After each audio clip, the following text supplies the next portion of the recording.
Audio check, testing the audio. Audio check, testing the audio.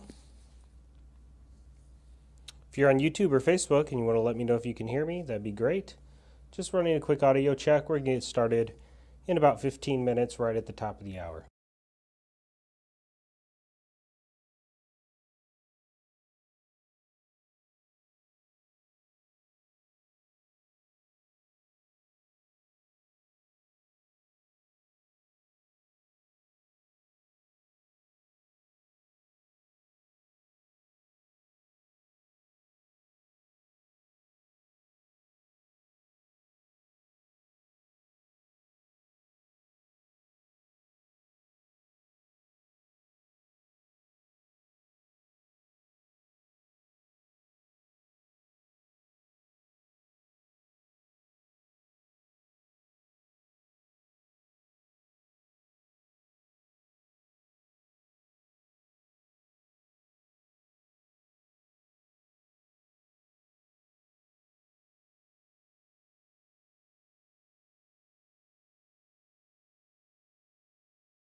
Hello and welcome. I see that we have people joining in on YouTube and Facebook.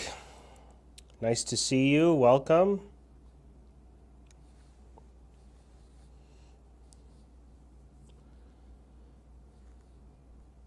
If you want to let me know that you can hear me, I'd appreciate that. Did a sound check earlier. I think our sound's good, but if you're on YouTube or Facebook, either one, just type something in the chat section, comment section. Let me know that we are connected, that our audio is good to go. I would appreciate that very much. We'll get going here right at the top of the hour, about 8 minutes.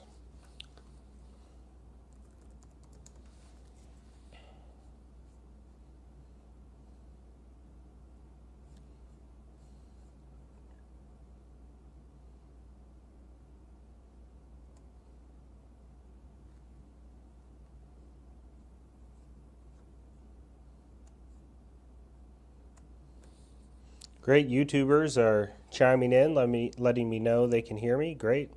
Hi, Kevin. Hi, Denise. Donna. I don't know what an Emborzi is, but I'm assuming that's a username, not your name. Hi, Sandra from Missouri. Good, thank you. Thank you, Ellen. Appreciate that. All right, great.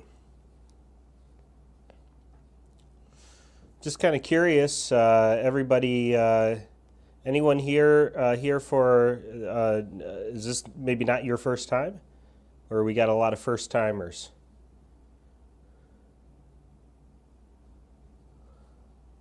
Chloe, great. Thank you. Good. Glad the audio is working. Glad you guys are finding the chat.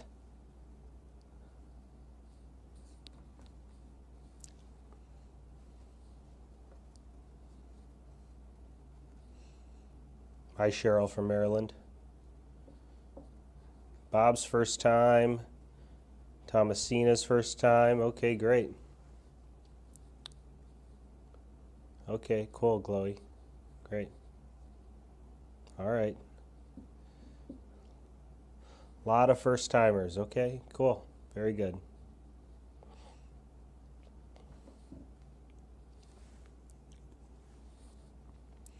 We do a daily podcast. Anybody watch that on YouTube or listen to it on podcast? It's called the Einstein Retirement Daily. Wow, a lot of first timers. Very cool.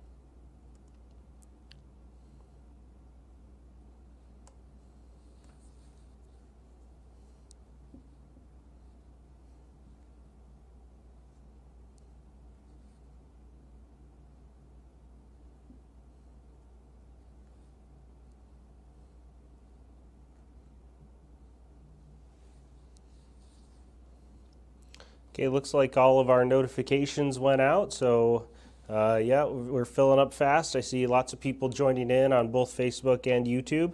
We're going to start right at the top of the hour. A lot of people here for the first time. That's great. Glad to have you, every one of you.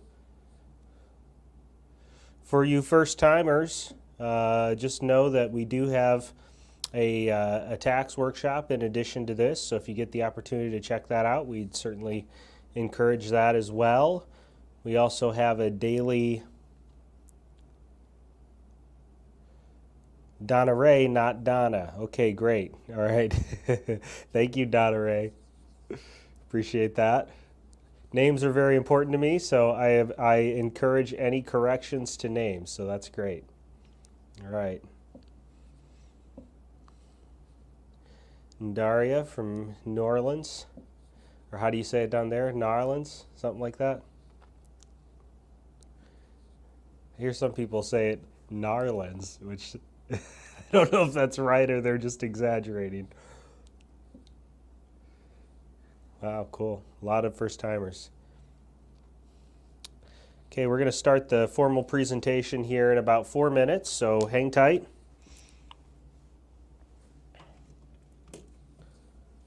Very cool. We also have, I'd encourage you to follow our Facebook page, subscribe to our YouTube channel.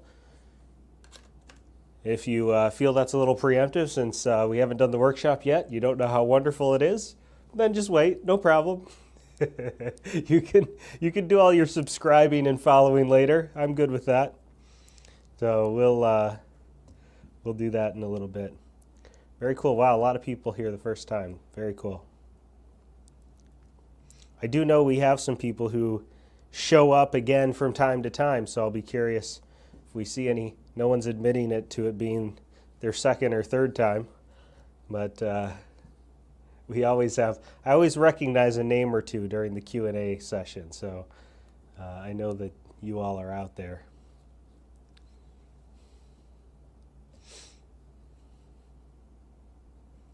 Yeah, I got a lot of people joining in. Wow, people from all over the country too. That's great. Yeah, we got Texas, North Carolina, yeah, Georgia. Wow, very cool. Great stuff. Fort Wayne, Indiana. For those of you who don't know, see there's a lot of first-timers. I'm here in Troy, Michigan. So for those of you who don't know, that's where I live stream from. So Troy, Michigan is my location. Wonderful this time of the year. In the winter, I wonder why I live here. Got some people from Florida, Georgia. Great. Great, great. Texas. Fantastic. Great, Kim.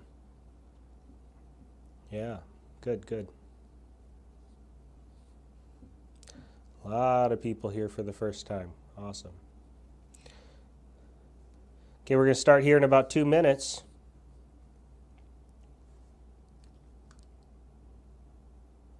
Brooklyn, New York. Okay. Oh, we got somebody who's a transplant. Okay, used to be in Royal Oak. I live in Berkeley, Bonnie, so you should recognize that. New Mexico. I have my in-laws are in New Mexico. Very cool. Yeah, people from all over the place. Very awesome. Kansas, we'll let you be here anyway, Angela. I'm just teasing. I lived quite a few years in Nebraska, so I'd sort of feel the same way about there. It's sort of in the middle of nowhere. But I actually enjoyed living in Nebraska. It was not a bad place.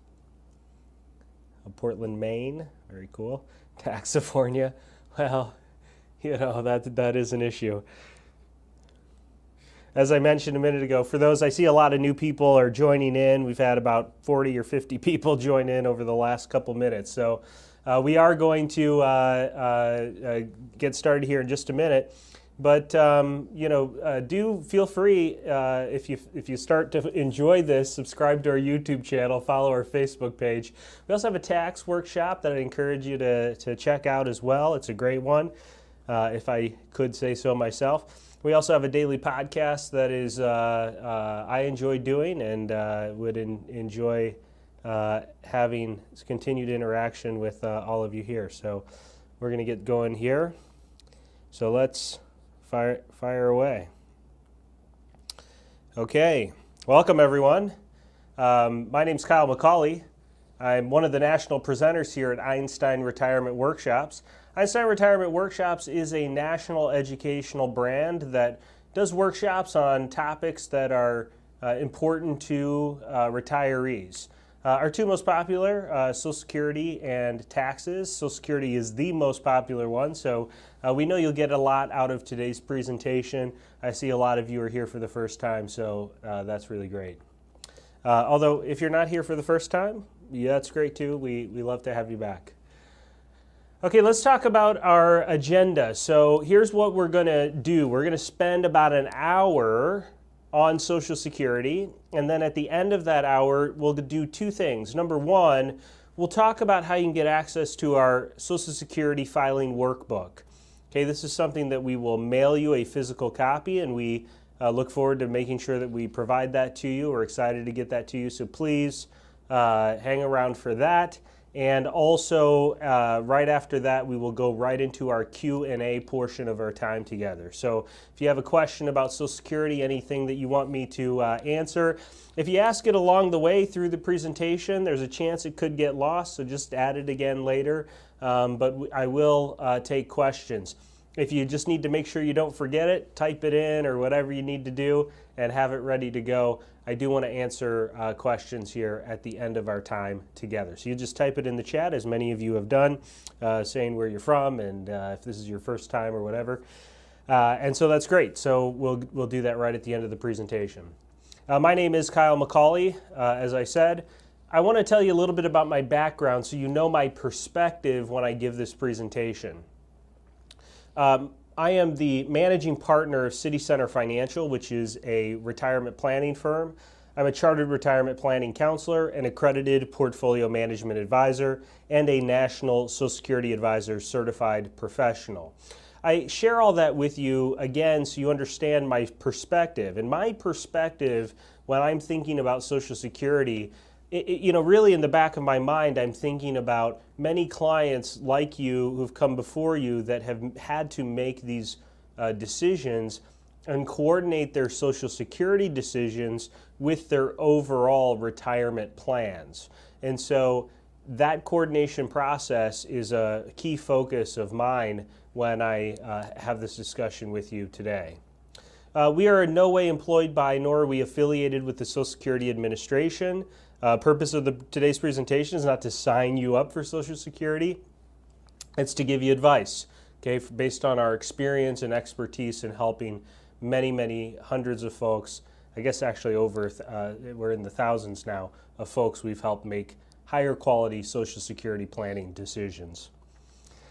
We are going to talk about some things that are related to, but not specifically Social Security, things especially that are going to be very important in your decision-making process to consider as a variable. When we do that, we are able to give advice in that arena because of our registered investment advisory firm, City Center Advisors.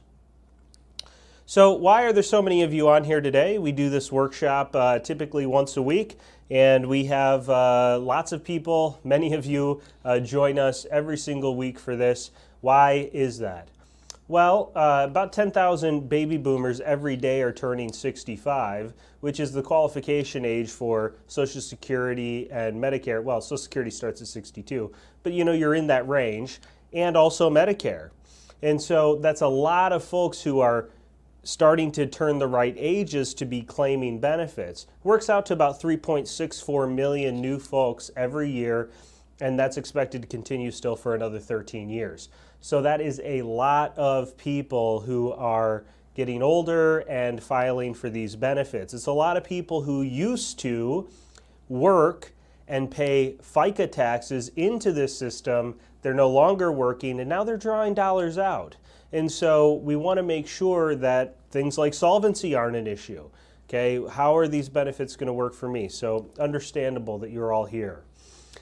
Currently today, 65% of middle-income Americans derive more than 50% of their retirement income from Social Security.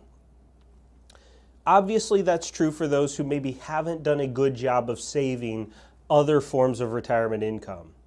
But even those who have done a wonderful job of saving other forms of retirement income, Social Security still can make up a very large chunk of their overall income. It is not uncommon for a married couple between the two of you to be getting 40, 50, 60, 70, sometimes more between the two of you in benefits on an annual basis out of these Social Security dollars. And so for many folks who have gone out of their way to reduce their expenses and that sort of thing, Social Security becomes a very big chunk of those overall income dollar needs. Part of the reason why Social Security is so much more important today as compared to times in the past is because of this. Since 1985, American corporations have eliminated more than 84,000 pension plans. Now, that is not including the many more pension plans that have been frozen, benefits have been reduced. Unfortunately, we even sometimes see benefits being reduced after they've been started. So pensions like Social Security are income sources in retirement. So if the pensions are going away or they're smaller, Social Security becomes a much bigger component of that backbone of a good retirement plan. Lastly, 46% of Americans today are passing away with less than $10,000 to their name. We highlight that statistic here because it does help us remember how to frame in our Social Security benefits. How should we be thinking about these dollars when we're making a decision about when to file? If you were to ask yourself, do I insure all the important financial things in my life? Generally, yes. Do you insure your house? Sure. How about your car? Yeah. Your health? For sure. Do I insure my retirement? The answer to this is actually yes. You see, Social Security is a form of retirement income insurance, or you could say longevity insurance, because Social Security is a benefit that will pay you so long as you're still living. So, if you are that person who passes away with less than $10,000 to your name, well, so long as you're still living and you qualified for a Social Security benefit, you're at least still receiving that. That could be important to ensure something like longevity risk in today's day and age. A married couple age 65, how long is your life expectancy? Is it longer than maybe you're thinking? Could be. You see, you're not in the overall group. Your life expectancy, you shouldn't consider that based upon the national average. You should consider it based upon your group. Okay, so if you're a married couple, age 65, gentlemen, your life expectancy is 92. Ladies, your life expectancy is 97. So people are living longer and longer. My granddaddy, who passed away in December of last year, not COVID, he's just old, he died at the age of 92. Here's a man who had 4 heart attacks and 3 bypass surgeries before the age of 75. The idea that he would live to 92 was not very likely, yet there he did. With our information and things we know about health and then medical technology today, people are living longer and longer. The question should be, how long could I live? Maybe not, how long do I think I'll live? Kane Tanaka is the oldest living person currently, although I normally check on this because she's getting up there, and I didn't check today, so if somebody fact checks me, feel free, but last time I checked, she was still the oldest living person, 118 years of age. She is from Japan, and interestingly, of the last 5 oldest living people, 4 of them were from Japan. So, you know, if you're thinking about relocating, you know, Japan looks pretty good. Okay, things we will focus on for our discussion today. Basics of how your benefits work, how they're calculated. Strategies for married couples. Strategies for divorced individuals.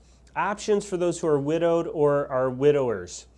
And then if you fall asleep somewhere in the middle, please do wake up in time for taxes. I can tell you, our group has helped now thousands of folks make high quality Social Security filing decisions. If there is one single item that will take 2 strategies that kind of look, you know, roughly the same, and we say, nope, get rid of that one, this is the way to go, it is taxes. Let's talk about how your Social Security benefit works. In order to qualify for a Social Security benefit, you need to have 40 credits. If you're not sure if you have 40 credits, go to ssa.gov, sign up for a profile, and it will tell you. Right when you first log in, it's a new feature. I helped someone recently sign up for benefits, and right there it was check mark, check mark, check mark, green across the board, and then a big one at the end saying, whoop, you've got your 40 credits, okay? So it's kind of cool, a little exciting. If you're curious if you have 40 credits, that's where you can check. 40 credits works out to 10 years of work because you can earn 1 credit per calendar quarter, so you can earn 4 per year. 4 credits per year to get to 40 credits works out to 10 years of work. It's not 10 years worth of work though, it is 40 credits, and sometimes it makes a difference, but it's pretty rare. So just be aware of that though, but easy to check right on the Social Security website.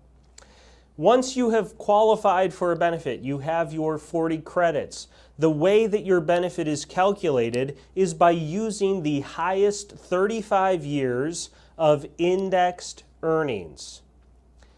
Few things about this. Number one, it is not the highest 35 years of earnings in the dollars that you earned at the time.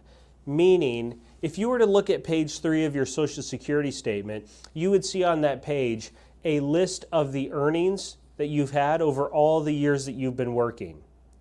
And as you look at those earnings years, what you will notice is that those are the actual dollars that you earned. So when Social Security uses those dollars to calculate your benefit, the first thing they do is they inflate those dollars to make them equivalent to today's. So here's how that works. Let's say, for example, you had earned $20,000 in the year 1980. Inside of the workbook that we're going to talk about how you can get, there is an indexing table, and you could take that $20,000, put it on the year 1980, and you would see that you need to multiply it by 4 and change. So $20,000 earned in 1980 is worth more than $80,000 when Social Security does your benefit calculation. One mistake that people make is that they assume that today's earnings are necessarily increasing their benefit in the future. Not necessarily. You have to replace a lower income year in the past. Now, it doesn't matter what order your earnings come in. It's just the highest 35 no matter when they occurred. So if you are replacing lower income years in the past, well, then your work today is increasing your benefit for the future. Now, what happens in the scenario where you don't have all 35 years? Let's say you only have 25. Well, what Social Security will do is they will take those 25 years of earnings, they will index them for inflation, and then they'll add 10 zeros into your benefit calculation. So any additional work that you would do today is likely giving you a decent increase for the future when you file down the road. The two primary things that can reduce your Social Security benefit are the government pension offset or the windfall elimination provision. In order for this to apply, you must have a non-covered pension. If you have a non-covered pension, it means that you earned the pension while you are not paying taxes into the Social Security system. The way you could know that very easily is you'd look at page 3 of your statement and you would see zeros in the years where you were earning that pension. If that's you, you have to deal with what is known as the windfall elimination provision. So let's say you also had a job where you earned Social Security. Filing for your pension and filing for Social Security at the same time do affect each other. You have to do a calculation, it's in your workbook, that has to do with years of substantial earnings. It reduces your first bend point. It's a fairly complex calculation. I'm not going to describe it beyond this, but it cannot reduce your Social Security to 0. But this reduction can be pretty substantial. So just be aware that the more earnings years you have outside of the non-covered pension, the more of your Social Security that you'll get while collecting your pension at the same time. Now, for those of you who do not have your own Social Security, so you have a non-covered pension and you want to file a spousal Social Security benefit, what happens there? 2/3 of your pension will reduce the spousal benefit from Social Security, and if it goes negative or at least to 0, then you get nothing, okay? Government pension offset can reduce benefits to 0. Windfall elimination provision cannot. Again, both of those only apply if you have a non-covered pension. I think you know this, but if you don't, you have paid a lot of money into the Social Security system. 6.2% of your pay has been going into this system for the last 10, 20, 30, 40, however many years you've been working. The other 6.2%, for a total of 12.4% of your pay, was courtesy of your employer. Unless you were self-employed, then you got to pay both. But you have paid that over all the years that you've been working. Think about for a minute, if you had an account somewhere with your name on it with 12.4% of your pay over all the years you've been working, Would that be a lot of money? I think so. What if you even added a little interest? Whew, that'd be a heck of a big pile of money. Unfortunately, the system as it works today does not work like that. It is not as though you have an account with your name on it with your money that you've contributed in. The way the system works is as a pay-as-we-go system, meaning dollars flowing into the Social Security system today are leaving that system today to pay current recipients. Now, at one time we were in a budget surplus on Social Security, but presently we are in the red. That means that the taxes coming in from payroll taxes is not enough to pay current recipients. So the Social Security system used to buy treasury bonds. So if you ever heard of people saying, oh, the government is borrowing money out of the Social Security system, that's not really technically true. It's sort of true. What Social Security did is they purchased IOUs from our federal government in the form of treasury bonds. Right now, they're selling those treasury bonds. And the reason why they're doing that is they don't have enough payroll tax coming in. So we are in the red and have been in the red since 2010. We're fully funded through the year of 2035. In 2036, we're only funded from our taxes roughly 75 cents on the dollar thereafter. Here's what will happen in 2036, if not before. Probably before. We'll see how quickly. As I'm sure many of you know, our politicians do not like making changes to Social Security. It's not a good re-election tool. So in any case, by 2035, they'll make some changes. What you can expect is that the changes are very unlikely to affect you. First of all, by federal law, once you hit the age of 55, your benefits are locked in. They cannot change them. Second reason is a reason maybe that you sort of know if you just think about it. You have a lower Social Security than your parents, not in terms of dollars, but in terms of a relative benefit amount. You have a full retirement age, the youngest of you, at 67. There's a bunch of you that have a full retirement age of 66 and some number of months, and the oldest of you still have a full retirement age of 66. Your parents had a full retirement age of 65. When they increase those full retirement ages, it reduces the amount that you're eligible to receive. And so a lot of talk about that sort of fix. It's going to affect your children and grandchildren. There's talk about pushing full retirement age for your children and grandchildren up to 70.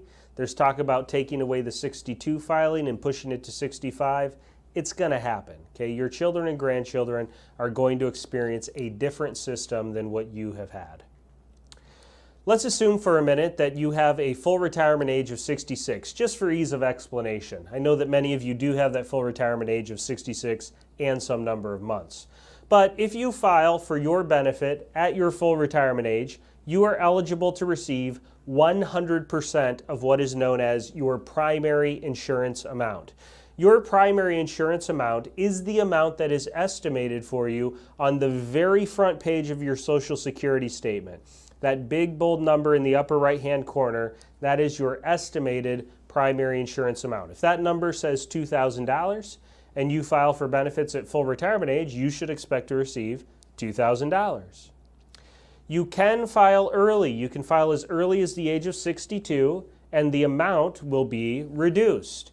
If your full retirement age is 66 and you file at 62, it's a 25% reduction, meaning $2,000 would turn into $1,500. If you want to delay past full retirement age, you certainly can.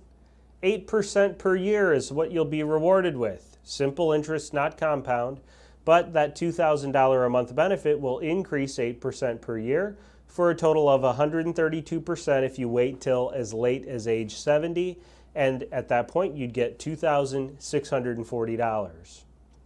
There are 3 distinct benefits you can file for. The first one is a retired worker's benefit. That's the benefit that you are entitled to based upon your own work history. Spousal benefits are benefits that you're entitled to based upon a spouse's work history or an ex-spouse's work history. Widow or survivor benefits are benefits that you're entitled to based upon a deceased spouse's work history or a deceased ex-spouse's work history. The last time Social Security law was changed was in October of 2015. Basically, it took away all the fun stuff. So if you've heard about things like file and suspend, get a lump sum check, any of that kind of stuff, forget about it. It's all gone.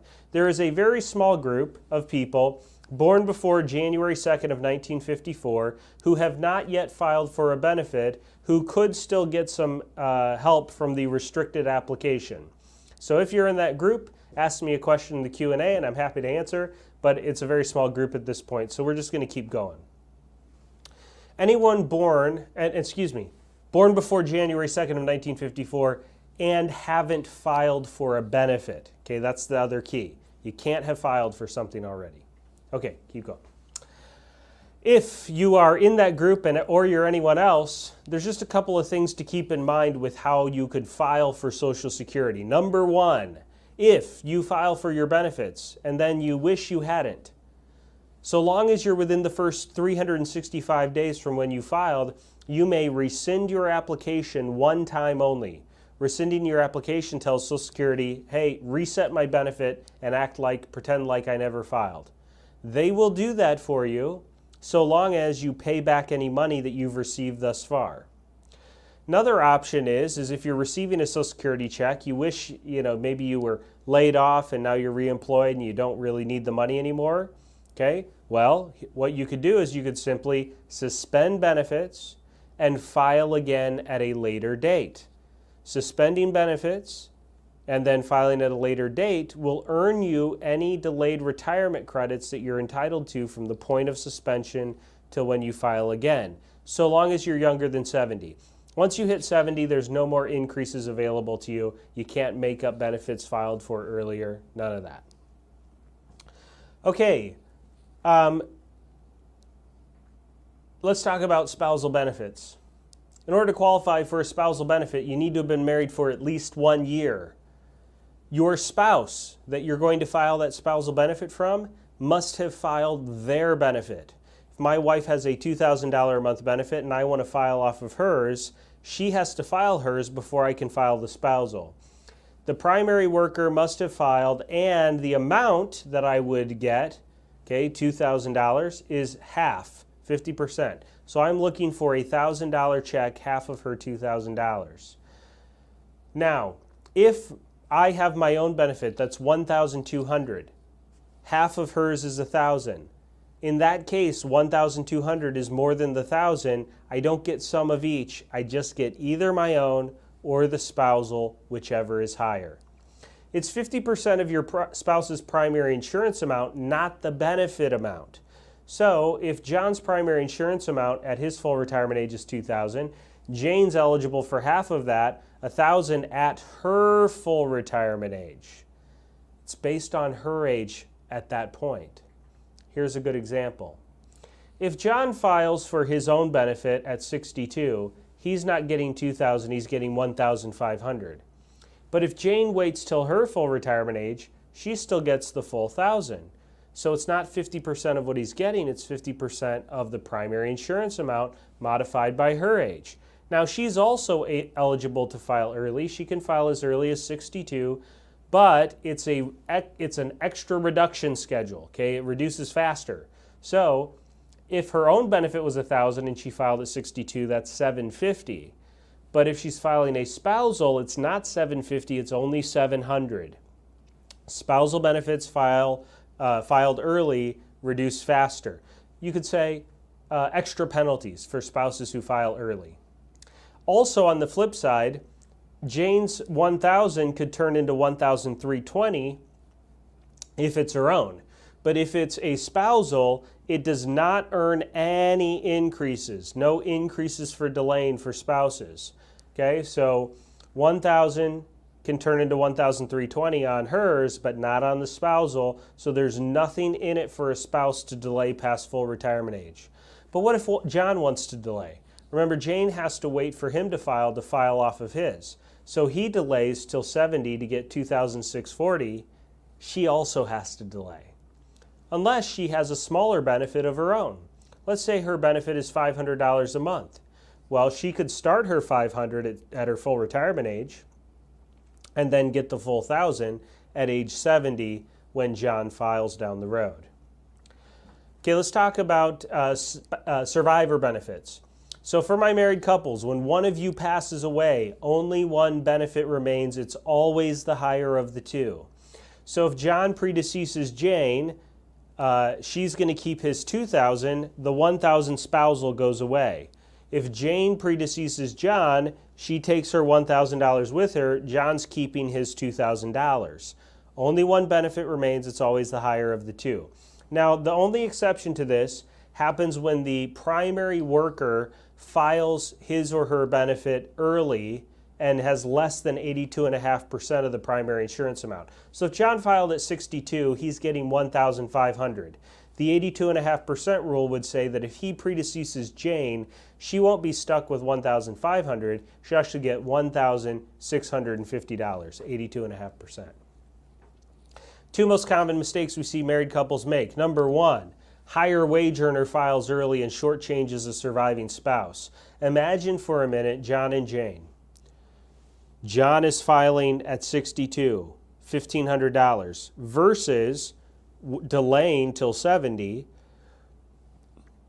$2,640. That's more than $1,000 more a month. $1,000 a month is $12,000 a year. What happens if John predeceases Jane early, say at 75, and then she lives to 95? Now we're talking 20 years of $12,000. That's not even including inflation. So what is that? That's going to be $240,000 of income to Jane that she's lost if John is filing early. Generally speaking, one person is going to delay to some degree for my married couples. Almost always is it going to be the higher wage earner. Okay, not 100%, but almost always. And the reason for that is that when you frame these benefits in, you want to think about them as longevity insurance or retirement income insurance, but not just for you, also for your spouse. And so that's the reason for that. Okay, now the other option is that both could delay past full retirement age, and that would be the second mistake we often see. It almost never works out in your favor for both of you to delay past full retirement age. Generally speaking, one person is going to file early to some degree or another, and one person is going to delay to some degree or another. Let's talk about divorced spouse benefits. In order to qualify for a divorced spouse benefit, you need to have been married for 10 years in a row to the same person. Okay? Married 7 years, divorced, remarried, 4 years, even to the same person, divorced. 4 plus 7 does not equal 11. Okay? One of those two stints had to be at least 10 years in order for these divorced spouse benefits to be available. So, I know you didn't come on here for marriage counseling, but if you needed a reason to hang on, there you go. You may not be currently married. If you have a marriage that lasted more than 10 years and you want to file on their benefits, but you are remarried, say goodbye to those divorced spouse benefits. You're just thinking about your own or those new spousal benefits. Same benefit amounts in terms of extra penalties for filing early and no delayed retirement credits when delaying apply to the ex-spousal benefit, as did also the spousal benefit. The one major difference between ex benefits and spousal benefits is our last bullet point here. You are independently entitled to file ex-spousal benefits so long as you've been divorced for at least 2 years. Compare that to the scenario where if I'm married, I have to wait for my wife to file off of her work history. If we've been divorced for at least 2 years, it doesn't matter when she files. I can file on my own schedule. If you were born before January 2nd of 1954 and you have not yet filed for a benefit and you are divorced, ask me about the restricted application. Okay, one goofy thing about divorced spouse benefits. If you've managed to fit a few 10-year marriages in your lifetime and they're younger than you, and let's say you hit 62 and you file for your own Social Security, and then a younger ex-spouse hits 62 and the spousal is more than your own, you can switch. A couple years go by, that next younger spouse hits 62 and their amount's even higher, you can switch again. As many times as you can conjure up that scenario, you can do it. Common questions we hear from those who are divorced. I'm divorced. Actually, I'm not, but I always feel weird saying that. I hope my in-laws don't watch this or something, but in any case. Okay, the question would come in like this. I'm divorced. I'm going to I have an ex who's going to file off of my work history. Will their filing off of my work history affect me in some way? No, it will not. Okay, another question. I'm divorced. I have an ex who's going to file off of me. I've remarried, and they're going to file off of me. Will their benefits affect each other? No, they will not. I'm divorced and have managed to fit a few 10-year marriages into my lifetime. Yes, it all works. They can all file off of your work history. You could have a new spouse filing off of your work history. It is allowed. They do not affect each other.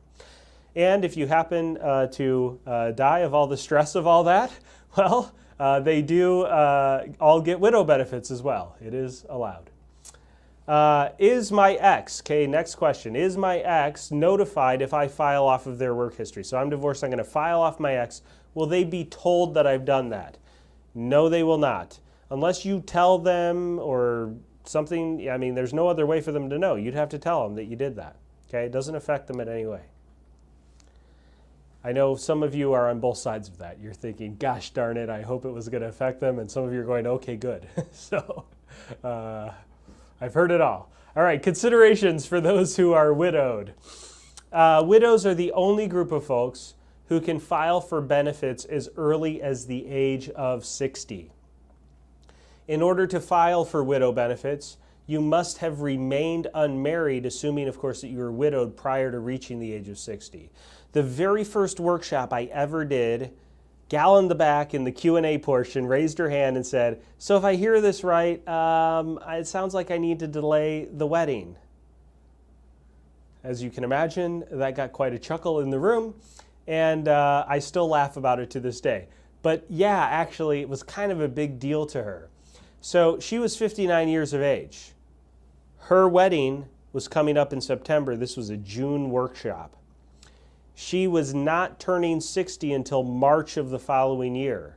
If she remarried in September, prior to reaching 60, she would lose a little, just under $2,000 a month benefit.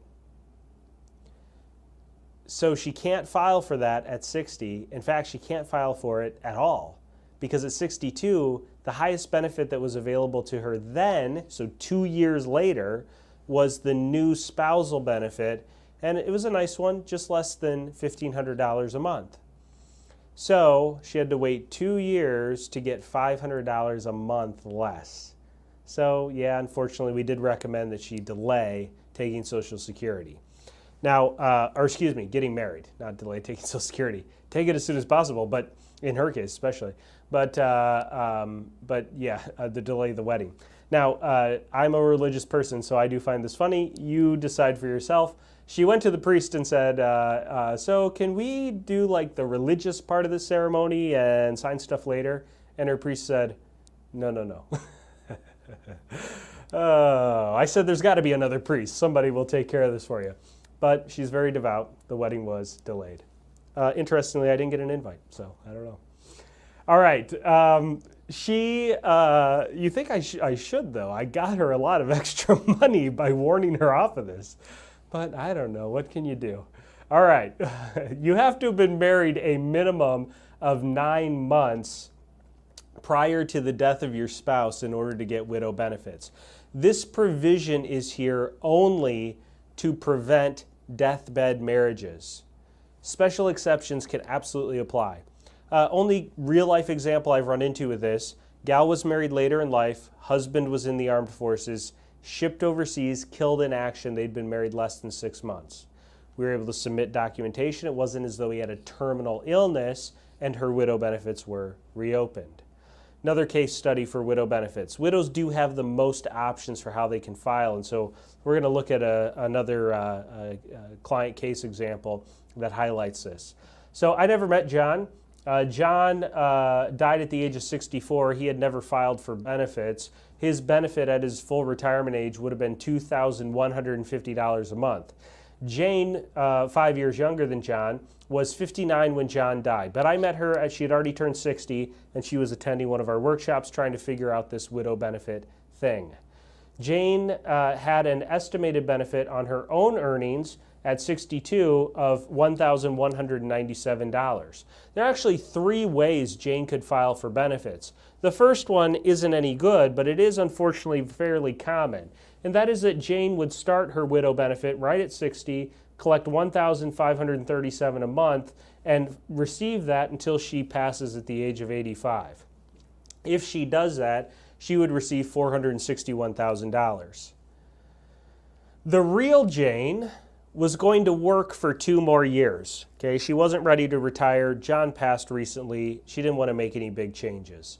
So she's going to work a couple more years. In that scenario, it was best for the real Jane to file at 62, start with her own work history, $1,197, collect that until her full retirement age, and then switch to John's maximized benefit, $2,150, for a total amount of $77,000 more over her lifetime.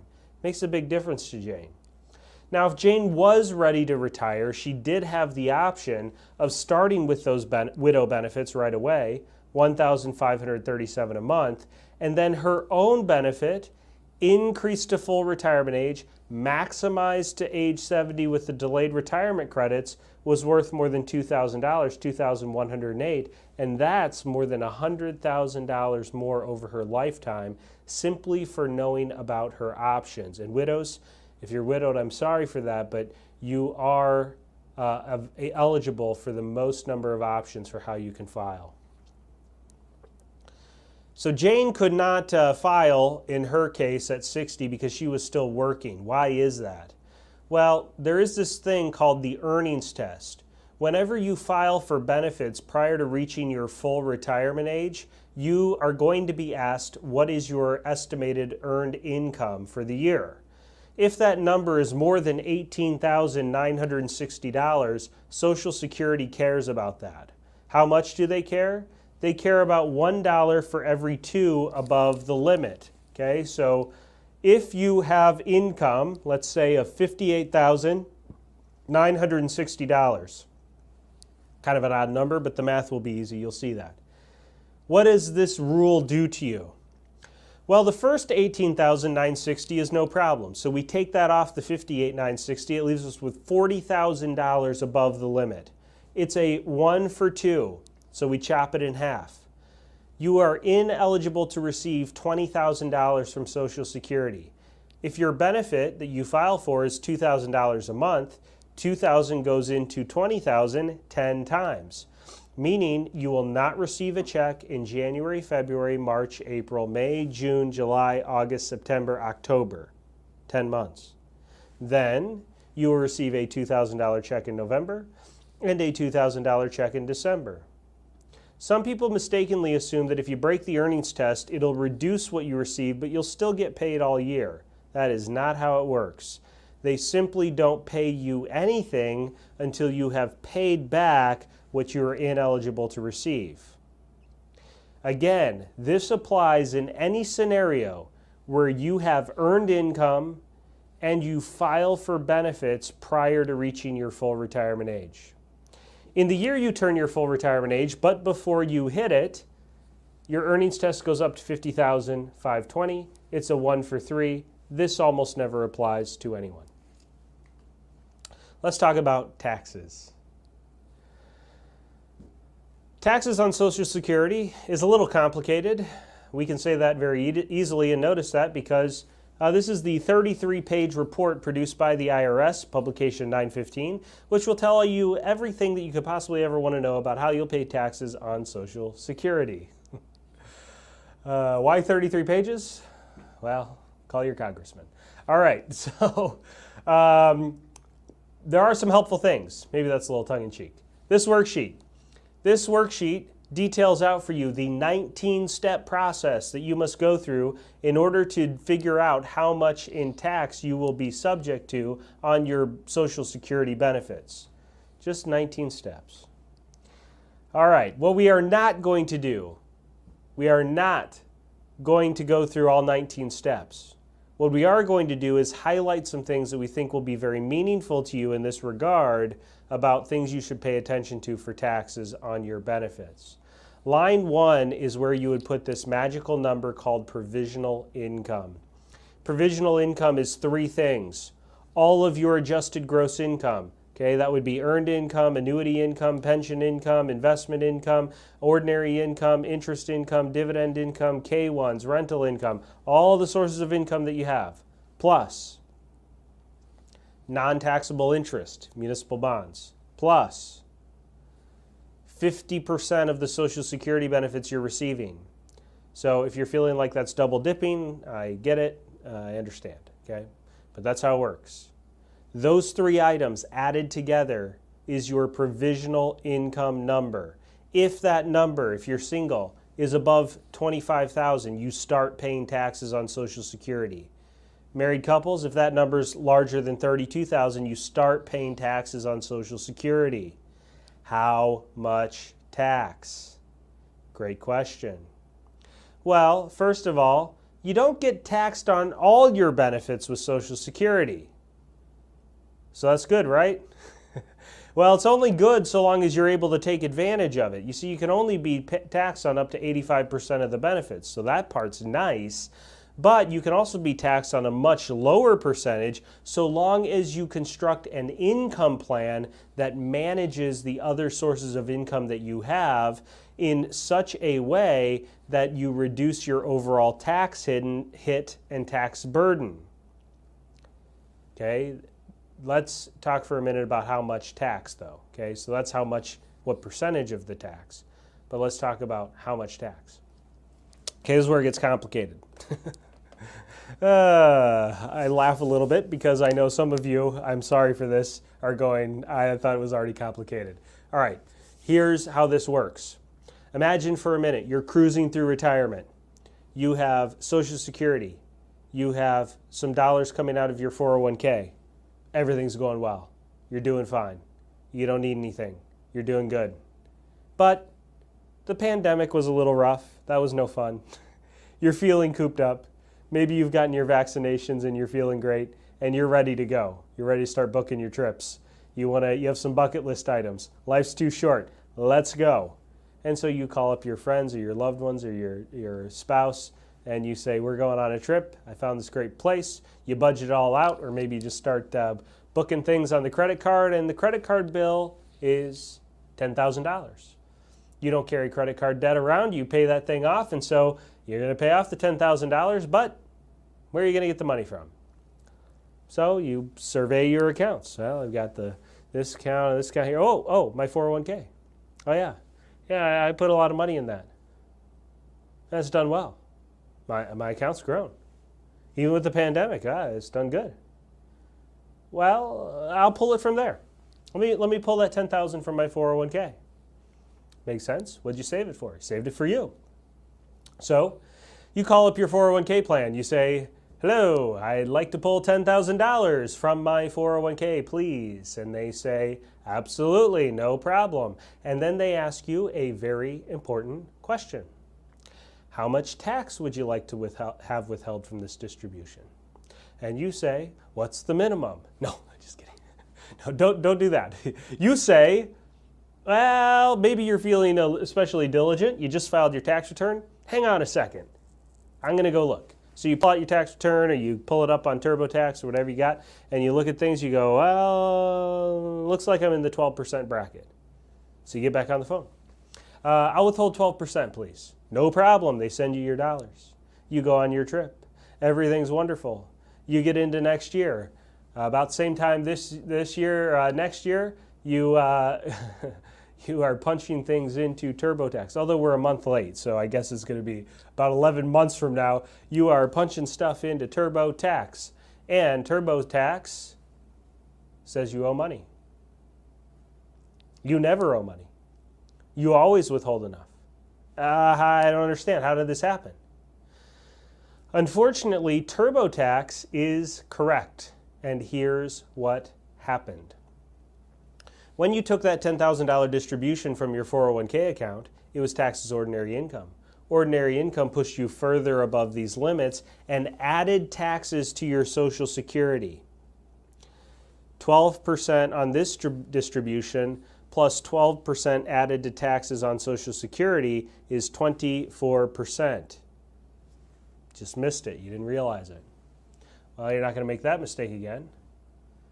So you continue through retirement, and everything's cruising just fine. And you did a lot of the right things, right? You built up these accounts, you grew your money, you took care of business, you got some debts paid off, you got your income down, and you're enjoying life, and everything's going well. But then one day you wake up, and you've just turned 72. At the age of 72, you now no longer have a choice. You must pull dollars from your 401k accounts. If, in fact, those accounts have grown nicely and the dollar amount in those accounts is quite large, the distribution from that account will also be quite large. When you take that distribution, you add taxes from Social Security because you're above these limits, and then whoops, you pulled so much that you bumped yourself up a tax bracket. Now it's not 12 and 12 is 24, it's 22 and 22 is 44. These are the kinds of tax mistakes you do not want to be making when you're making this Social Security filing decision. Let's look at a case study that further illustrates this. Clients are 64 and 62. They have $34,000 in Social Security if they both file early on. They're going to start their retirement with $752,000 in savings. They will need to earn 6% on those savings. Well, not need to, they will. Okay, we're just going to use that as an example. And they'll need to increase their income at 3% per year to keep up with inflation. So they'll start year one with $70,000 as their income goal and increase that with time. There are three groups of you looking at this scenario. One group of you is looking at this and saying, yeah, you know, the number's a little different, but yeah, that's not too bad. It's pretty close. That sounds about right. So look, this illustration will be very meaningful to you. Some of you are looking at this scenario and saying, what happened? Didn't they have any kids? Okay, if that's you, if you're looking at this going, $752,000, that seems like an awful lot there, Kyle, then I need you to pay attention because this couple with $752,000 has a running out of money problem, and we're going to show how Social Security can help fix that. This couple also, the third group of you are those of you who are saying, yeah, I knew you were going to say they were going to run out of money, Kyle. I knew it. I knew it. They didn't work long enough. They didn't save enough. So look, if that's you, you need to pay attention because this couple, which saved only $752,000, has a tax problem. And we're going to show how Social Security can help fix it. If they file Social Security early, what you will notice here is it's covering about half of their total income need. The blue lines are Social Security. Orange lines are the withdrawals from their 401k. Red lines sloping and increasing with inflation is the income goal. The amount of yellow line or orange line, however it looks on your screen, above the red line is the amount that is being taken in taxes. A few things you're noticing correctly. Number one, as they need to increase their income to keep up with inflation, the amount in taxes is not increasing linearly, it's increasing exponentially because of that double taxation process I just described a moment ago. Also, because of all the pressure they put on their investments, they run out of money 14 years too soon. The only difference between this slide and the next slide is a change in the Social Security filing strategy. We've not done any advanced tax planning, no Roth conversions, no restructuring of investment accounts, none of that. The only change is a change in the Social Security strategy. If this couple would simply delay Social Security, they're still retired. They're just funding all of their income from their investments for those early years. But look at this. Once they file Social Security, so much more of their income is being covered by their Social Security benefits. The withdrawals from the 401k drop down so much that the amount of yellow line above the red line is still there. They're still paying a little in taxes. But look, it's not uncommon when we do pre-planning for folks for them to be paying very little and sometimes even no taxes once they trigger those Social Security benefits. You'll notice also, because of the tax savings and the reduced pressure on their portfolio lasts the rest of their life. If we compare the taxes in the early years, yes, they pay a little more by not using Social Security. Remember I said Social Security actually has tax advantages so long as you manage your other income. It's not too noticeable here, but there's some savings. But look at all the excess taxes that end up being paid simply for filing Social Security early. Now, eventually, the yellow lines go away. They stop paying taxes, but they're broke, so it's not a good deal. By using an optimized Social Security filing strategy, they get $186,000 of value from their benefits. 14 years longer their portfolio lasts. And even though they weren't paying any taxes for 14 years when they filed Social Security early, they still saved $35,000 in taxes over their lifetime for using that optimized strategy. A few things about your Social Security statement. Number one, your statement is a snapshot of today. No cost of living adjustments applied. Statement also assumes that you work till 62, retire, file immediately. Or work all the way till full retirement age, retire, file immediately. Or all the way until 70, retire and file immediately. What's not included is what if I retire at 65 but don't take my benefits till 70? Your statement might be a little off for that reason. Your work history only, no spousal coordination, no widow benefits, no ex-spousal benefits, none of that, and certainly no advice. So look, after hearing our presentation today, you may feel that you could use a more individualized look and assessment of your specific benefits. If you do feel that way, we have made arrangements for you to receive a complimentary, at no cost, Social Security analysis. This Social Security analysis is something that we have now provided to thousands of folks, and I promise you, it is going to be one of the best analyses that you will ever receive about your benefits. The reason why we provide this to so many people at no cost, because obviously if it's at no cost, what's in it for us? It's just costing us, right? I can't really say it's at no cost. I'm one of the partners of our firm. We pay all these people to do this for you. So why do we do that? What's in it for us? We want to be very transparent about that. You know, I haven't noticed it yet. It hasn't happened yet, but I'm still waiting for the samples at Costco to come back. Everybody know about the samples at Costco? My favorite sample at Costco, because that was the only redeeming quality of going to Costco on the weekends. It's a madhouse otherwise. But the only redeeming thing about Costco on the weekends is the samples. And my favorite sample, of course, was the grass-fed beef bratwurst. I love that. Sorry, all you vegetarians, but that was my go-to. So why do they offer samples at Costco? It's not rocket science. They're hoping you taste it, you try it, you go, hey, that's pretty good, and you buy some. We sort of look at this analysis in the same light.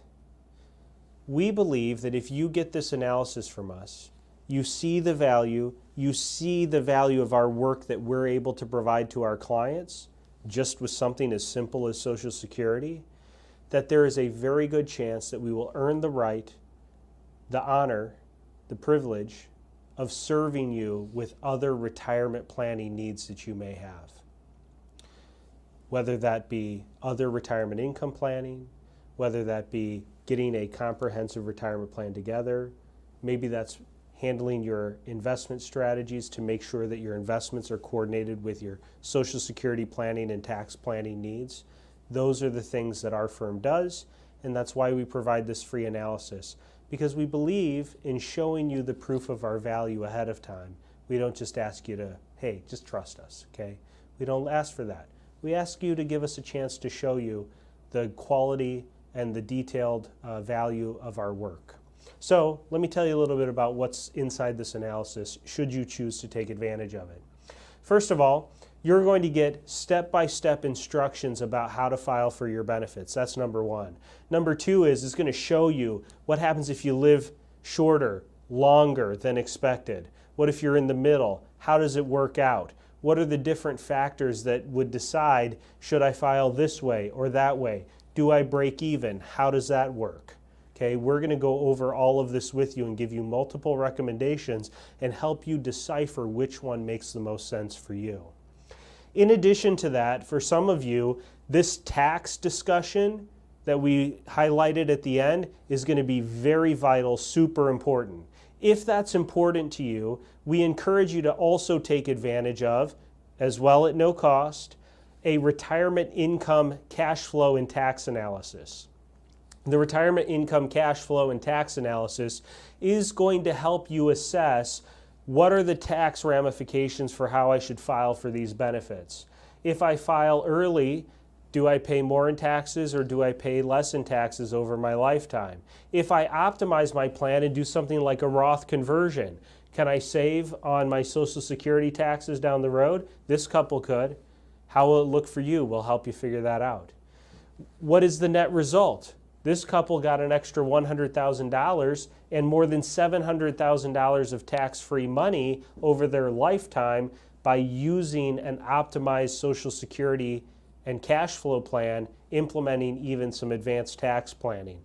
This is also available to you if you feel you could use an upgraded version of the analysis that would incorporate that overall retirement income, cash flow, and taxes, and that will be offered to you if you highlight that those needs are important. Okay, also, we will offer to you a Retirement Defender screening report if you feel that you could get some great value from that. That Retirement Defender screening report is something that as you go through this form, I'll talk about the form that you're going to fill out to get your workbook. Same form will be used to request your analysis. If you're requesting the analysis, you say, yeah, I want the upgraded analysis. We also will make available to you a Retirement Defender screening report. This screening report is something that is proprietary that I help develop with members of my planning team to help us assess for people what is the level of retirement readiness that they have. So if you think you could get some value from that you want to see, hey, am I ready to go? Am I ready to be retired? I want to get an assessment of that. That Retirement Defender screening report will do that for you, and so we certainly invite you to do that. Look, as I'm talking about this, I would suspect that many of you are saying, gosh, I can't even imagine trying to do a Social Security plan or make my decision about Social Security without considering how is that going to be affected when it comes to taxes and my investments and how these things go together. Well, if you're in that realm of thinking, I would say we're right on the same thought process, okay? And so this process will be very helpful to you. This process is available to anyone who wants to take advantage of it, A, at no cost, B, through a video conference setting. Because of the advent of COVID, we have developed systems and processes that I think you will really enjoy, where we will interact with you, a qualified and certified, trained by me personally, professional is going to be working with you to help get organized to get this analysis together for you. We encourage you to take advantage of it. We will be on a video conference. Whether you're on video or not is totally up to you, but we encourage you to do that because we like to see your smiling or scowling face. You know who you are, okay? Okay, sendworkbook.com is the website you will go to request the workbook, okay? Sendworkbook.com will allow you to request the workbook by page 3 as you're filling out the form that looks like this on page 1. You will give your address and we'll mail you a copy. Okay, also at sendworkbook.com, you can request that complimentary analysis. Okay, so if you feel you could get some value from that, we invite you to do that. Same website you'll go to request the analysis. Couple of quick things before we go to the question and answer session. We are a fiduciary firm. I need to be very transparent with you about a few items. Item number one, as a fiduciary firm, we are required to act in our client's best interest. We cannot make recommendations to you without going through a process of putting together a full and comprehensive retirement income plan. It is our sincere belief that an investment plan, making investment decisions without a detailed comprehensive retirement income plan is going to get you in trouble, and so we just don't do it. That's number one. Number two, we will be very transparent with you when the free stuff ends and it's time to either hire us or part ways, okay? Hiring us looks one of two ways. The first way you can hire us is by paying us hourly fees. If you pay us hourly fees, we can be hired on a retainer basis to do planning for you on an ongoing basis. The other method to hire us is by having us handle your investment management. If we handle your investment management, you would be paying us advisory fees, investment advisory fees. A typical investment advisory fee in our firm is just less than 1%. 0.95 would be very common. Your fee could be lower or higher depending on the complexity of the investment selections that you want or the amount of money that we're talking about. But I would say it's very common for people to be at the 0.95%. Less is also even more common.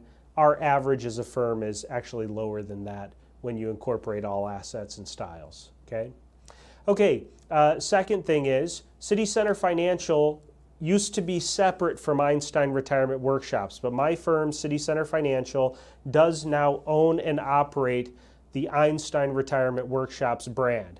So when you interact with us to get this free analysis, you will be interacting with members of my team that have been personally trained and coached by myself. Okay, I hope you think that's good based on today's discussion, but I do want you to know that. Okay.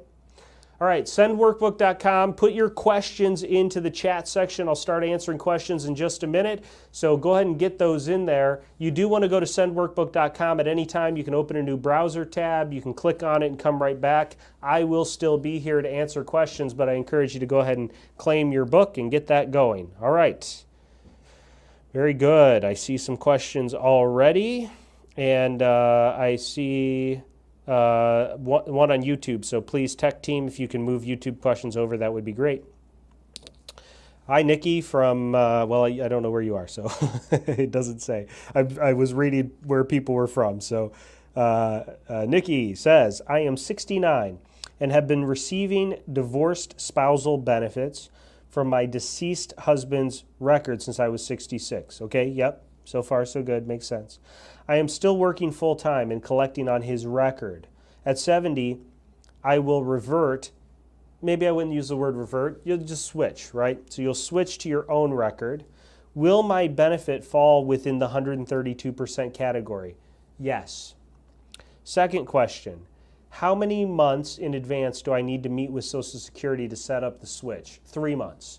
Okay, so set it up 3 months in advance. You could set it up any time, but to have it happen on schedule, you need your appointment 3 months. Okay, Autumn says, how much tax and penalty if I take out of a 401k at 62 years old? No penalty. Tax is going to be based on your other sources of income, Autumn. So if you're getting the analysis, we will absolutely be able to answer that for you very easily. But the tax is going to be based on all sources of income and how you fit into the tax brackets. Okay, from YouTube, Eeyore says, how can I receive info about the restricted application? My mom is part of the small group. Okay, great. So I'll cover that right now. So the restricted application works like this. Born before January 2nd of 1954. Haven't filed for a benefit yet. You have access to either a spousal or an ex-spousal benefit. So long as that's true, you have a spousal or ex-spousal benefit, you can file for that benefit through a restricted application switch to your own later, as late as age 70. Okay, Gregory Lamb asks, what happens if I, the husband, delay my Social Security and die early?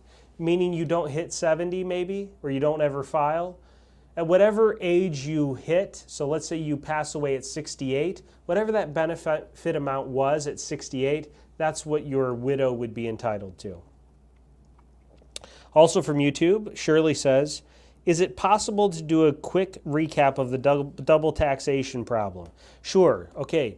So whenever your provisional income goes above the limits, $25,000 for singles, $34,000 for marrieds, whenever you add additional ordinary income, you also add taxes to Social Security. It's a little more complicated than that because it depends on how much in Social Security, where you fall in the taxes, have you already hit the 85%, are you still less?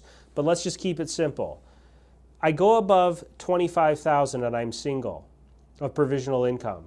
I add $1 of income from my 401k. That will cause $1 of my Social Security to become taxable. It wasn't taxable a minute ago, but because I added $1 of income, it became taxable. So that $1 from the 401k, say I'm in the 12% tax bracket, 12 cents is what I'll pay in tax, except that I caused additional taxes here. So the effective tax rate on that extra $1 is double. Okay? I hope that helped. It's a little complicated, I understand. Thomasina, I love your question, Thomasina. She asks, at what age are you exempt from paying taxes? Never.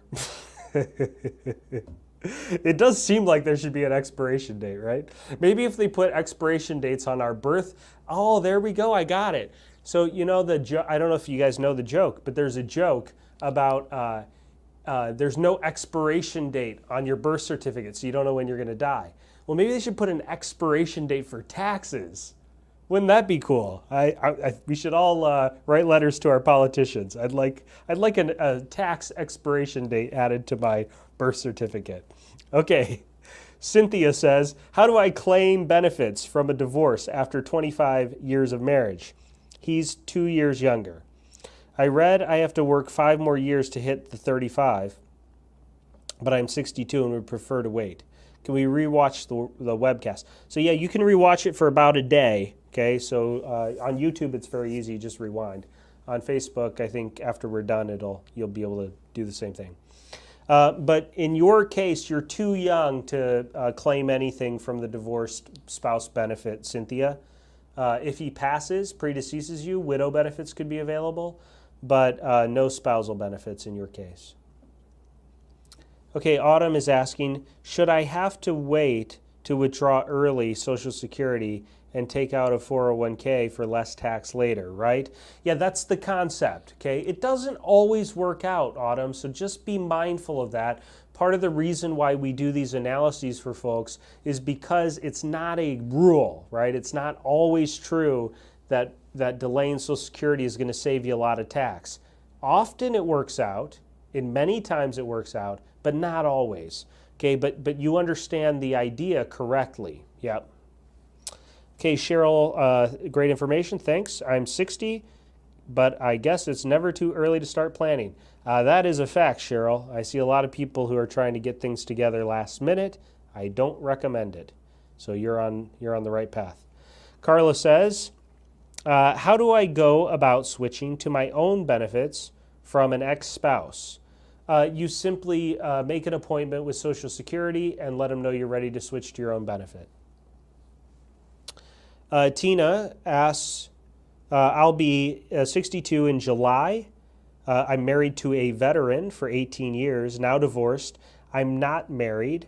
Can I collect on his also? Can I sign up for Social Security retirement now, 2 months before I'm 62? Yes, you can sign up now to start receiving benefits at 62 in 1 month. So they always pay you 1 month after. The only way that you can collect on his is if 50% of his primary insurance amount reduced to your age 62, so roughly 70%, actually a little less than that, is more than your own. If your own benefit is more than 50% of his, you'll just get your own, Tina. Okay, I'm going to keep answering questions, but again, if you haven't already, go to sendworkbook.com, request the workbook, and collect your free analysis if that's important to you. We'd also invite you to follow our YouTube or our Facebook page, subscribe to our YouTube channel, enjoy our daily podcast and other workshops. We'd love to interact with you more. Okay, Jerry says, do military pension, retirement pension reduce Social Security? Or does a military retirement pension reduce Social Security? I would say no. There is an example where it's yes, but you had to have been born, I can't remember the year, it was a long time ago. It's like, I mean, really, I don't think it's likely that you're going to fall into that. But I can't remember the years, but it's a pretty old pension. So probably not. I'd say 95, maybe even 99% chance that the answer is no. Okay, from YouTube, Maria Da Silva says, I plan to start collecting Social Security as a spousal benefit when I turn 66 and 6 months. I was born in 1957. At that time, I will still be working. Should I hold on collecting? Can I make up the credits later? Maria, probably this isn't going to work because you have to be born before January 2nd of 1954 to start with a spousal and then say switch to your own. Okay? So probably you either just file for your own while you're still working, or you just keep delaying since you're still working and earn those delayed retirement credits, increase your benefit for the future. Okay, Thomasina has another question. My spouse had a pension and he is receiving a small part of his Social Security. At this point, once I claim my benefits, I will be able to claim any of his benefit. No, Thomasina. Your benefit based on your description is going to be higher than anything you would get from him. So you can't get one and the other or combo, none of that stuff. It's either yours or his, whichever is higher. Okay, our Win is asking, I'm 70 and receiving full Social Security benefits. Great. My wife is 58. Social Security eligible based on 36 years of last employer. When should she start Social Security? Probably 62. You know, that's not quite enough information for me to say for sure. But if you're getting the analysis, it will probably come back and say that she should file at 62, just based on what you told me. There are mitigating circumstances. If you have a bad life expectancy, for example, maybe she has a longevity and could live a really long time. If her benefit's more than yours, that could modify it. But all things being equal, she's probably going to be best off filing early. Sarah Walker asks, at 65, I plan to file for benefits. I'm working full-time. Will it affect Social Security benefits? Yes. So you need to earn less than $18,960 to make sure that it's not affected. If you're earning less than $18,960, no problem. If you're earning more than that, the earnings test will probably disqualify you from receiving some benefits. Okay, also from YouTube, Ben is saying, I am a single parent. Can my son get any benefit if I die? Yes. Yeah, possibly. If he's younger than 18, yes. If he's older than 18, no. Okay, John says, are there dependent child benefits for children under 18? Yes, that reside with the 100% with the retiree. Yes, yeah, there is. Yep, there's absolutely benefits. I don't have all those amounts memorized. You know, it pops up from time to time, so I remember them for short bursts. But if you just Google search child benefits, Social Security, the website on Social Security is actually pretty good at explaining that, or at least it was. Last case I ran into was probably 9 months ago. It was still good then, so I assume it still is now. Okay, Madeline Humphreys says, so if I have collected for the last year and am still working, if I wanted to, could I pause my Social Security if I wanted to? The answer is yes. What effect will it have on how much I get when I resume? So long as you're younger than 70, any amounts that you don't get from now until when you file again will get a prorated amount of the 8% per year. Okay, Deborah Schulman says, did my husband and I maximize our Social Security pensions by both delaying till 70? Yes. Linda says, when my husband died at died, Social Security says I was too young. I'm now 62. Can I ask for widow benefits? Yeah, Linda, you could have gotten them as early as the age of 60. Okay, so yeah, you're a couple years too late, I would say, from that perspective. But yes, absolutely. Autumn is asking, if I collect my ex Social Security, then when I turn 65, can I switch to mine or not? No, Autumn, no. So the problem is that you're too young. Okay, so you would have to have been born before January 2nd of 1954 in order for what you're asking to work out. Okay, Cynthia's asking, should you sign up once you hit 62, even if you want to wait until 67 and a half? No. Signing up for Social Security and signing up for Medicare are two different animals. So like Medicare, you want to sign up even if you're not going to claim. You sign up at 65, and let's say you're still working and you have an employer health plan, you don't need Medicare, well, you still sign up for Part A, and that's fine. But Social Security doesn't work like that. You wait to file when you're ready. You're welcome, Tina. Thank you for being here. Susan Ross is asking, do you do very much with IULs? We actually do a fair number of IULs, but I would not say that it is a big part of our business.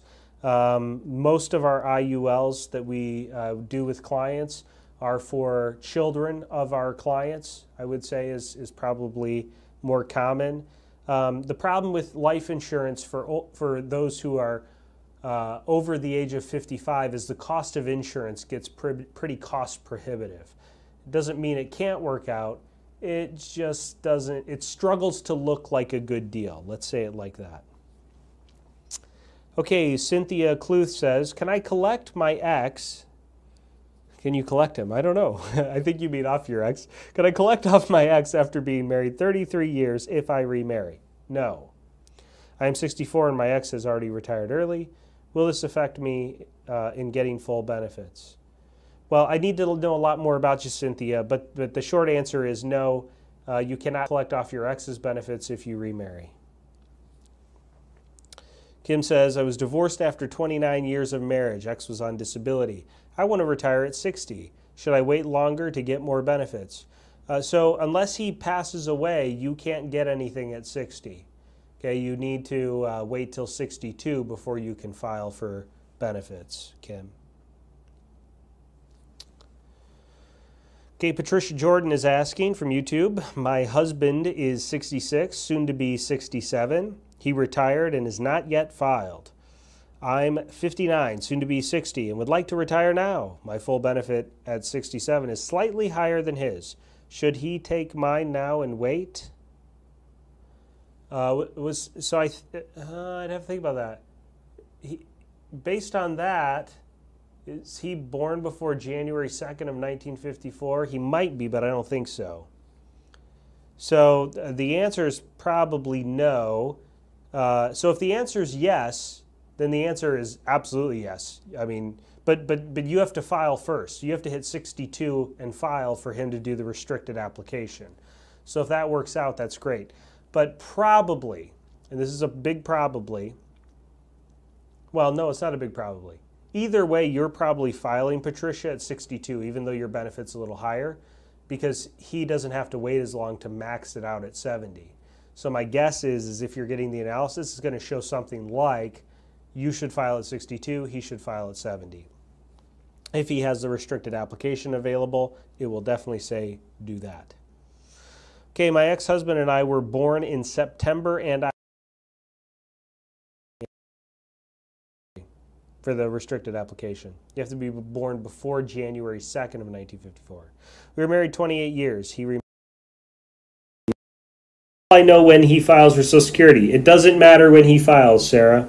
So you can file based on his work history at any time, so long as you've been divorced for at least 2 years, which if you were married 5 years ago, then you're good to go.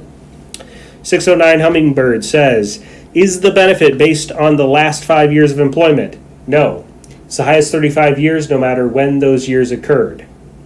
Should we aim to max the last 5 years before retirement? Doesn't matter. Okay? It's the highest 35 years of indexed earnings no matter when those years occurred. Okay? Okay, so the most recent years is not important at all. Pamela is asking, I'm currently receiving half of my ex-spouse's Social Security. I will turn 70 in July. Okay, so you're in the special group. How do I know which is higher, my full 100% or his 50%? I just ask Social Security, make an appointment. You should make an appointment now because they get backed up. Make an appointment now with Social Security and ask. C. Perks asks, my husband died and my daughter has been collecting off his claim. Now I'm getting ready to file at 62. Will this affect me as a widow? Okay. It will not affect, so her collecting will not affect your widow benefits. Okay, if that's your question. But you should really take your filing decision very seriously, because maybe you should start with widow, or maybe you should start with your own and then switch to the widow later, or start with the widow and switch to your own later. Okay, you have lots of options, C. Perks. Okay, Sarah Mankey says, I meant, do I have to, oh, shoot. Yeah, when we get a lot of questions, it's hard for me to keep track. I'm sorry, Sarah. Oh, here we go. I mean, do I have to wait for him to file before I can file? Nope. No, not at all. Yep, you're totally good. Okay, Stephen H. says, Kyle, when you said full disclosure that fees were 0.95%, and you multiply this by, oh, yeah, Stephen, 0.95%. If I didn't say percent, sorry. Yeah, Stephen, great. If I didn't say percent, good catch. Yeah, 0.95%. Yeah, 0.95. So not 0.095. It's actually move the 0 to the other side and put a percentage behind your 0.95, which would be less than 1%. 0.95% would be less than 1%. Okay, but yes, the other fee would be ridiculous. Okay, good catch, Stephen. All right, Cynthia says, I was a stay-at-home mom, so my Social Security is low. Okay, I work full-time, so how long do I need to work to get a full Social Security benefit? I checked with Social Security, however, since, oh, you have a spouse thing going on too. Oh, an ex. You have an ex. You'll get half of his. So if you're getting the analysis, we can answer that for you very easily, but this is hard to answer because it depends on how many years you have so far, what's your earnings like, all of those sort of factors. But the analysis will easily answer it. A little hard for me to answer it in this setting. I'm sorry for that, Cynthia. Gregory Lamb from YouTube says, my wife works for the state of Colorado and is in PRA. Yes. How will this affect getting a spousal claim? Well, for her, she's going to deal with the government pension offset. So 2/3 of her pension will reduce any spousal Social Security amounts if she tries to claim that off of you. Okay, Cheryl Hopkins, can I collect part of my husband's Social Security at 62, or would I have to use my own? It's not a can, it's just whichever's higher, Cheryl. So you'll either get your own or half of your husband's, whichever is higher. Stephen H. Said, if I didn't sign up for Medicare at 65 and am still working with full medical coverage from my employer, am I now penalized for being 67 plus and still working, not having filed for Medicare? So great question. The answer is no. We often will encourage people to sign up and get in the system, but it's not required. You don't have to, okay? So you're probably just fine. Not probably, you're just fine, Stephen. You don't have to do it. Okay, Donna says, I was married for 9 years and then divorced. Can I file under my ex? No. It's got to be 10 years, Donna. Danny asks, does the number for estimate if I retire at 66 and 6 months take into consideration that I get a teacher's retirement as well? No, it does not, Danny.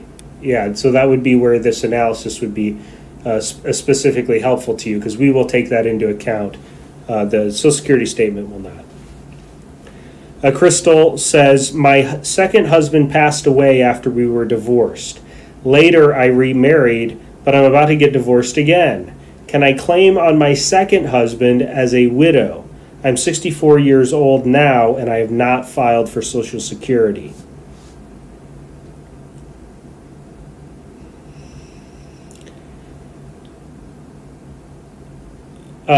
I think you mean your first husband. Oh, second husband passed away. Okay, got it. Okay. The answer is yes, Crystal. Yes, the answer is yes. Deborah is asking, if I die before my husband and I get more Social Security than he, can he choose to switch to mine? The answer is yes, Deborah. Yep. Christine asks, my husband is retiring January of next year. He will be 69. I will be 61. Can I get spousal benefits now, or should I wait until 62 in September? You cannot get spousal benefits until 62. And because of his birth date, I will be able to switch to my own. No, it's the opposite. So you would have to file for your own. He would get he would get 50% of yours, and then a year later when he turns 70, he could switch to his own full maximize. So it's the reverse of what you're thinking. So his age allows him to get 50% of yours, not the other way around. Okay, Crystal follows up with, he has been married, has been number 2, and I were married 13 years. Okay, that's fine.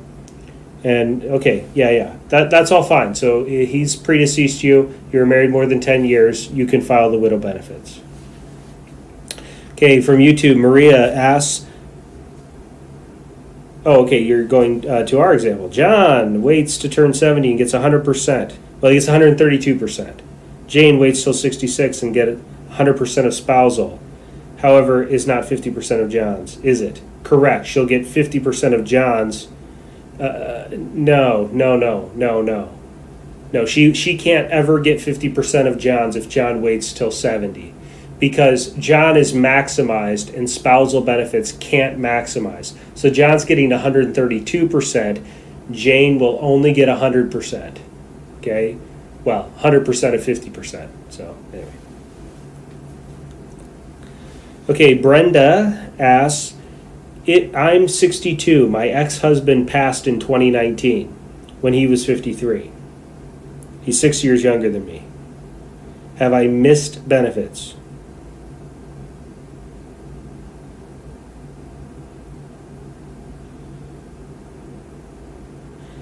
Just recently I was approved for SSD. How will that affect my benefit? Yeah, possibly, Brenda. If you're just approved for Social Security Disability, yeah, you're in kind of a tricky one because maybe you could have collected. See, but Social Security Disability is your full retirement age benefit early. So the only thing I could see possibly here is if you hit full retirement age and the widow benefit is more than your own, you could switch. Okay, so that would be the scenario to look for. Once you hit full retirement age, maybe switching to his. Okay, Anna LeBruyere. I don't know how to say your last name, Anna. I'm sorry for that. I tried, and then my brain cramped out on me, I guess. I'm getting a little tired, folks, but I appreciate all the questions and the energy. This has been great. I really do appreciate it. Before I answer Anna's question, please, again, do go to sendworkbook.com. Get your free workbook, request the analysis, and all of that. That'd be great. Subscribe to our YouTube channel, follow our Facebook page, all of that good stuff. And we look forward to making sure we get all this for you. Okay, Anna says, my ex died at 61 before he could file. Okay, that part doesn't matter. The fact whether he filed or not is not important. Okay, I just want to distinguish that for you. His filing or not filing doesn't make any difference. In your case, the fact that that you were married more than 10 years and he predeceased you makes you eligible for widow. Is there a statute of limitations? So because he passed, you don't have to worry about the ex-spousal. You're looking at widow benefits. So just forget about ex-spousal. Your benefit that you're thinking about is either your own or a widow benefit. Okay? Hope that helps. From YouTube, Lavada Craft says, I am applying for disability. I'll be 65 in December. Do I take retirement at a lower rate until disability kicks in? Social Security disability is your full retirement age amount early. So I don't know the retirement you're taking at a lower rate, but if it's Social Security, it's not lower. Okay, you get the full amount just earlier. Okay, I hope that answered your question.